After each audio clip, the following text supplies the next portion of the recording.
diamond market is crashing right before our eyes. We have not seen a decline like this before. This is the Diamond Price Index, and the data shows the overall trend of diamond prices on the market. As you can see, it's going in a downward trend. Natural diamond prices have been coming down dramatically. So versus peak, they're down 50%.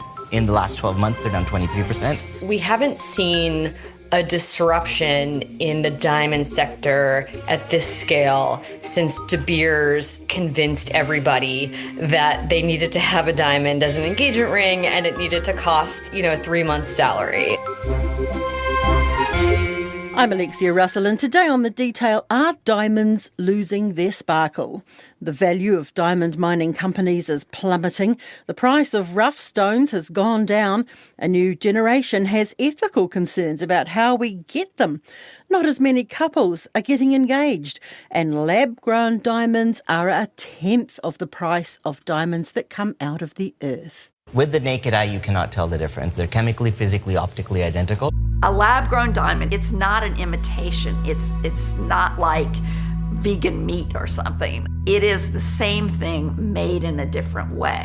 The cost to produce them, like all technological products, has become significantly lower. So the price of lab-grown diamonds has dropped between 80 and 90%.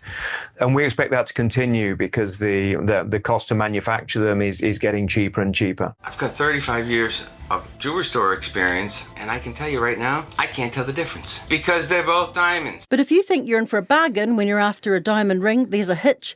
While diamonds are coming down in price, gold is going up substantially. So they're cancelling each other out. Gold prices soared to a record high on Tuesday and hit the crucial $3,500 mark. Investors bought up after US President Donald Trump criticised Federal Reserve Chair Jerome Powell. The president's words lowered risk sentiment and drove investors towards safe haven bullion.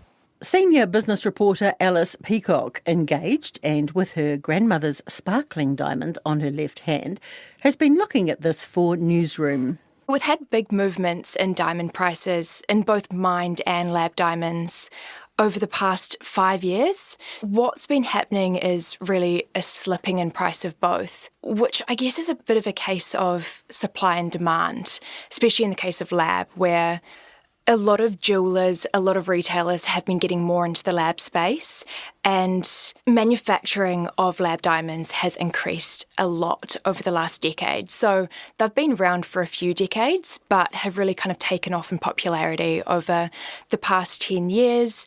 The split between lab and mined diamond with demand and supply is different across different markets.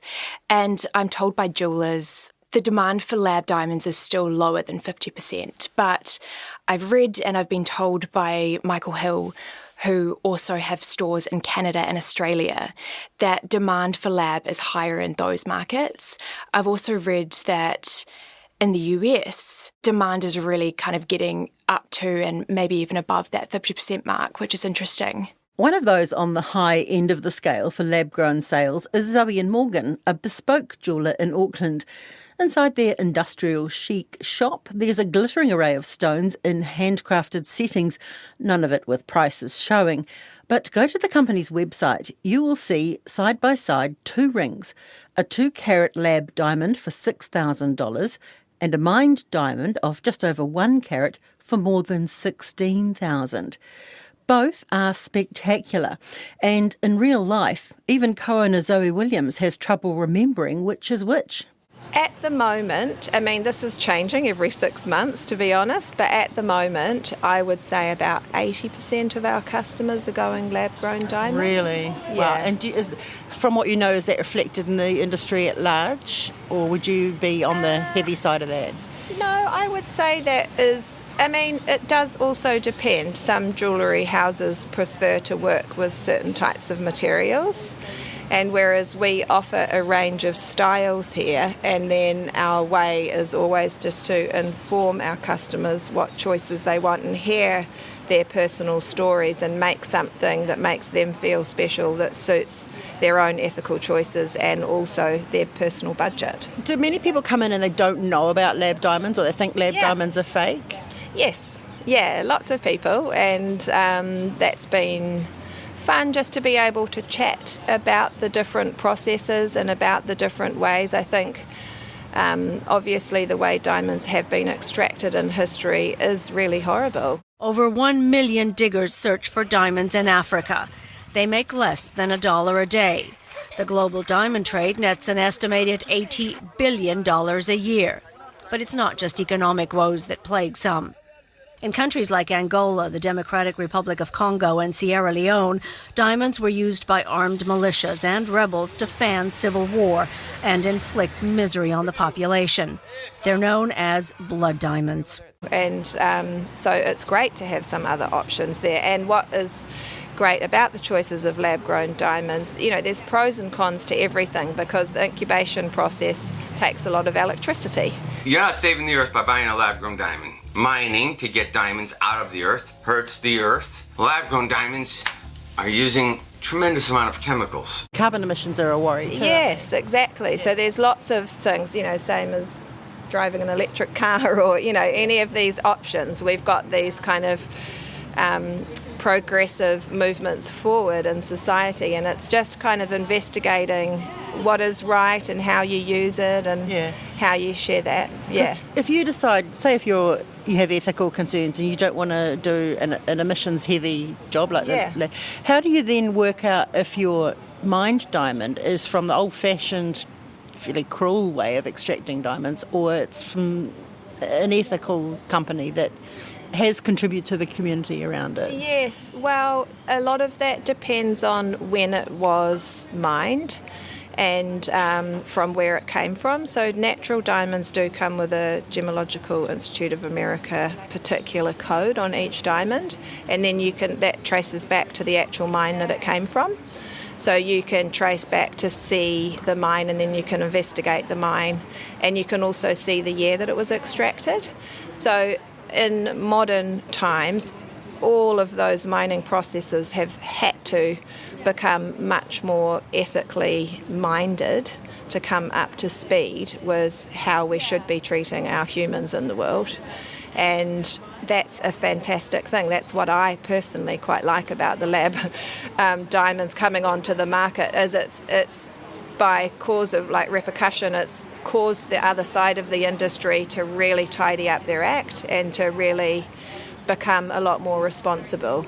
And within all of these things, there's pros and cons, absolutely, and I don't consider myself an expert on the subject, but I do feel like we've made some great advancements in the last few years. So how are lab-grown diamonds made? This is the founder of UK-based Sky Diamond, Dale Vince, speaking to Bloomberg. So the magic starts where we first pull carbon dioxide from the atmosphere with a machine from Switzerland. We then split rainwater into hydrogen and oxygen. And we feed a combination of hydrogen and carbon dioxide to our bugs. These are ancient bacteria that take these two ingredients and stitch them together into methane. And then we feed the methane, along with some other gases, into our diamond ovens. So in our diamond oven, we might lay out 16 diamond seeds in a square pattern. And they live in this ball of plasma while we feed it with gas. It runs at about 1,000 degrees centigrade, so it's very hot. But within this plasma ball, we can turn our gases into a crystalline structure that is a diamond.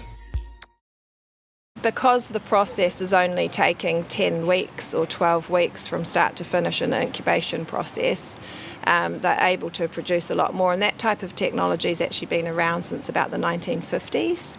But it's only really in the last, I'd like to say decade, but I feel like here in New Zealand it's probably about the last 2 to 3 years that it's become really popular. And what I like about it in terms of our community is that we can have customers in from all sorts of different walks of lives. Everybody has their own personal budgets which allow them to get themselves something beautiful, and it's not always someone coming in to get a beautiful ring for an engagement ring. They might have just turned 40 and found themselves not in a relationship, and they want to be able to gift themselves something beautiful to kind of honour where they're at in their life. And I really like being able to welcome everybody into our shop and being able to explain the different materials to them and letting them choose where they want to go from that. And I guess having these different options available means that people can really choose a beautiful diamond ring if that's what they want. We're getting customers in their early 20s who want to celebrate getting a job, and they're buying themselves a small diamond stacker. And even 10 years ago in our shop, that might have been someone waiting to be given their first diamond or something like that. But I just feel like people are making choices for themselves. Recently, I've seen a real spike in self-purchase for women, for themselves specifically, because I feel like, it's different now. Women are more independent and, they're earning their own monies, and they're no longer needing to wait for your husband to buy you something special. In a 2024 survey by The Knot, which is an online wedding planning platform, more than half the people who responded said that their engagement rings featured a lab-grown diamond as a center stone. This is up from 46% in 2023 and 12% in 2019. And so my feeling is that when someone refers to a mined diamond as a natural diamond, they are insinuating that a lab-grown diamond is a fake diamond. And that's sort of a hallmark of the industry. In my opinion, lab and mined are indistinguishable, right? You need a very expensive machine to actually tell the difference between the two. Newsroom's Alice Peacock says there's a bit of confused terminology around what lab diamonds are. They are real diamonds. The chemical and the physical makeup of them is exactly the same. And essentially, you can't tell the difference. I think people have different ideas about the ethics of them, but again, that's a bit of a murky area. Mined diamonds, you can get them from different places, and there are more ethical and less ethical mines in the world, obviously. But with lab diamonds, there's also ethical and less ethical production of them, where typically it takes a lot of energy to create a lab diamond just with the process that they use, which obviously isn't great for the environment. And a huge number of chemicals too. Exactly. Yeah, so if you're looking for a sustainable option, unless you really do a deep dive into exactly where they came from, you're not, one is not showing up above the other. No, and that's tricky in itself. I mean, the production chain of diamonds, you have it mined or created in a lab in one place, and for lab diamonds, that is most commonly in India and China. For mined diamonds, you can get them from Africa, Canada. That's a bigger spread of countries where they're mined. But essentially, they are either created or mined, and then they're typically sent to another place to be shone and polished up, and then after that, they're sent to a retailer or a manufacturer. So there's several steps in the process, and as you said, it's quite hard to kind of track where all of that happened. It's happening all around the world. But the lab diamonds are cut in exactly the same way as mined diamonds, right? Exactly that. But we're not talking about cubic zirconas here or moissanite, which have been around for a long time. They, in turn, are different again to lab-created diamonds. That's right. So those other two stones that you've mentioned have a different chemical makeup, so they're, yes, a different type of stone. Okay. And inferior, right? Well, lower in value. Okay. What is happening with the big diamond companies on the world market? So De Beers used to have the monopoly here. In 2024, De Beers has cut diamond prices by 10 to 15%. This is historically seen as a large reduction in response to falling demands and the rise of lab diamonds. De Beers for a long time have had a real monopoly on the diamond market, both in terms of distribution and therefore also in terms of price. So in the 80s and 90s, that was up to 85% of diamond supply. That has decreased in recent years. There are some big Russia players that have come into the market, but they're still pretty big.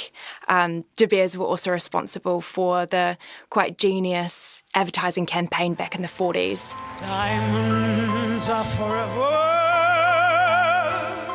The slogan was "Diamonds are forever," and that has been attributed as kind of what led girls to love and want diamonds, really. But yeah, in recent years, Anglo American, which is the majority owner of De Beers, they have written down the value of De Beers for 2 years running, and they have in recent months announced plans to either sell it off or to publicly list it. So Anglo American, which is a British multinational, they are in the wider mining industry. So they also mine other elements and minerals such as copper and nickel, and essentially what it looks like they're doing is wanting to focus more on mining that has, I guess, a more profitable outlook going forward. And I guess we're talking now about the purpose of them, whereas diamonds are mostly used for jewellery and some cutting tools and that kind of thing. You've got a lot of computer parts now that require those other elements. Exactly, and that is where a lot of the value is for production at the moment. And there are real shortages of some of those minerals, which has driven prices up. So a bit of a tangent here, but if we're talking about some of those other elements that are used for, say, AI chip creation or electric car batteries, those are scarce in some cases and are highly sought after. Scarcity is a really interesting one, isn't it? Because did De Beers used to stockpile diamonds so that they could manipulate the price? Essentially, yes. So there have been court cases involving De Beers in the past where they've been accused of market manipulation. Jeweller Zoe Williams welcomes the changes that took the diamond monopoly out of De Beers' hands. It was kind of ruled by like one massive company around the world. And so as that has kind of cracked open and lots of other people are now creating supply on the market, it's opened it up, which is good because it's, I think, again, it is unethical just to have one company ruling the market and cranking up the prices. And with labs coming onto the market and naturals going down in price, again, I actually think that disruption is something that's really good for the jewellery industry because it's opening up more possibilities and levelling it out to a more accessible range for everybody to enjoy. In the Renaissance era, pearls were the most expensive jewellery you could get. Paintings from then show royals dripping in them. The reason the pearls were so valuable is that they are extremely rare in nature. But in the late 19th century, someone figured out that you could culture pearls so that you could have a reliable supply of pearls. It became affordable because of this technological breakthrough. But if you owned an old string of pearls that was worth the price of a building in Manhattan, which is a real example, suddenly that string of pearls was worth a lot less. And that is the kind of dynamic that lab-grown diamonds could present for the diamond industry. Are we seeing the same sort of things with diamonds, that there's a lot more of them, many more people can afford a diamond now? Are we going to see a great big rock on your finger going the way of the string of pearls? It's becoming more ordinary. It's hard to say, Lexia. I can't see diamonds going out of vogue the same way that pearls have, but it does seem that when you talk about that comparison with, manufactured products coming onto the market and that driving down prices and everything, it does seem that diamonds are having a bit of a pearl moment. What does this do to retailers in New Zealand particularly? You've spoken to Michael Hill. Is the industry flourishing because now more people can afford diamonds? Because gold prices have whacked up, right? There's got to be a counterbalance there. Yeah. So Michael Hill, which is publicly listed, it's had a tough couple of years in terms of its share price. There's been a lot of other factors in the background. So costs rising, with obviously being in a cost of living crisis, which really has created a bit of a slowdown in spending. We have also seen a real rise in gold prices. So over the past 2 or 3 years, prices have risen 60%.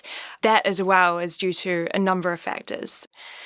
So we've had a bit of a moment for yellow gold, which is, I guess you'd say, in vogue. And I spoke to Michael Hill about how popularity of that has increased and more people wanting gold for their bands and for their earrings and necklaces as well. It's also considered a real safe haven asset, which means that investors in times of stock market turmoil, which we've seen several bouts of over the last few years, they look for other things to invest in other than the stock market, which they don't see going up and down in the same way that shares might or kind of ETFs might when global trade issues happen and maybe we have another Trump presidency, that type of thing. So that's when investors start looking to invest in gold bars or gold ETFs. And that's when investors really pile into an area like that.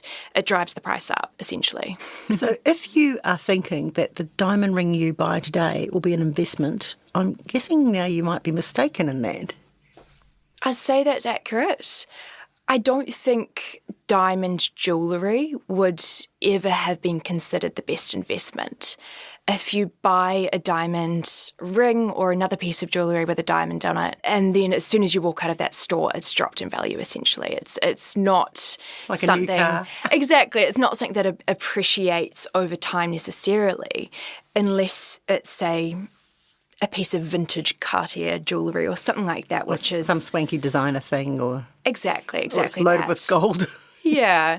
So I wouldn't say it's the best investment, but I mean, if we're talking rings, probably not everyone's thinking about that resale value. But while buying a diamond as an investment is not really viable, Zoe Williams says that's not what it's all about. Sometimes I like the idea that it doesn't stand up financially, but it holds an incredible story and it holds a lot of personal value, and I think that's really important as well. That's nearly it for today. The Detail is a newsroom production supported by RNZ and New Zealand On Air. This episode was engineered by William Saunders and produced by Sharon Brick-Halley. Thanks to Zoe Williams and Alice Peacock. Where do you see the future of this industry going? Is something else going to become a girl's best friend? I mean, what's rare? What's rarer than diamonds now? Affordable housing. I'm Alexia Russell. Ka kite anō.